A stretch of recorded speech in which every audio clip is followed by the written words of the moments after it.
Pembagian uang di dunia saat ini itu benar-benar nggak adil. Orang-orang yang di atas itu menghasilkan uang yang jauh lebih banyak ketimbang orang-orang yang berada di tengah dan di bawah. Dan orang-orang yang berada di tengah dan di bawah ini itu hanya bisa ngelihat orang-orang di atas dan bertanya-tanya bagaimana caranya mereka menghasilkan uang sampai ratusan juta rupiah, miliaran rupiah, bahkan sampai triliunan rupiah. Dan hari ini saya akan kasih tahu ke kalian bagaimana orang-orang yang di atas ini itu bisa menghasilkan uang sampai puluhan juta, ratusan juta, miliaran rupiah, bahkan triliunan rupiah dengan rumus 5P. Nah jadi saya ini udah ketemu dengan banyak sekali konglomerat triliuner, bahkan partner saya Andrew Susanto juga adalah seorang triliuner, itu pasti memiliki 5P ini. Nah sebelum kita masuk ke rumus 5P itu, saya ingin tunjukin ke kalian grafik distribusi pendapatan yang ada di dunia saat ini.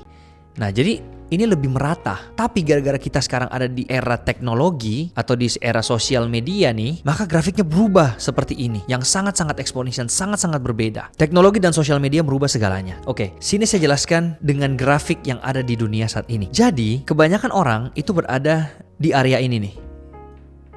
Nah, ini adalah gaji, kita bilang UMR misalnya 5 juta ya, 5 juta sampai misalnya gaji berapa sih yang paling tinggi rata-rata 35 juta misalnya. Nah, ini adalah kebanyakan orang di sini. Ini yang udah bekerja. Nah, sedangkan yang di sini ini yang baru mulai atau yang kita bilang newbie.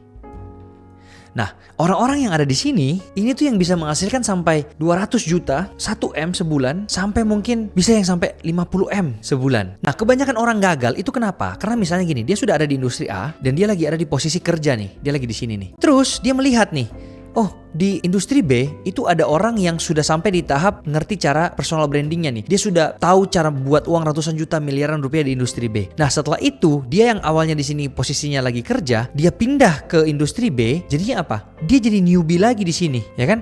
Dia jadi pemula lagi. Jadi sampai kapanpun dia nggak bisa fokus ke dalam satu industri dan akhirnya dia nggak bisa nyampe ke tahapan sini nih. Ketika kalian sudah masuk ke dalam satu industri yang kalian pilih dari awal, sebisa mungkin bertahanlah di sana. Kalau ada kegagalan pun cari bagaimana solusinya. Karena saya yakin dan percaya sebelum kalian masuk ke dalam industri tersebut sudah ada orang yang sukses kok di dalam industri itu.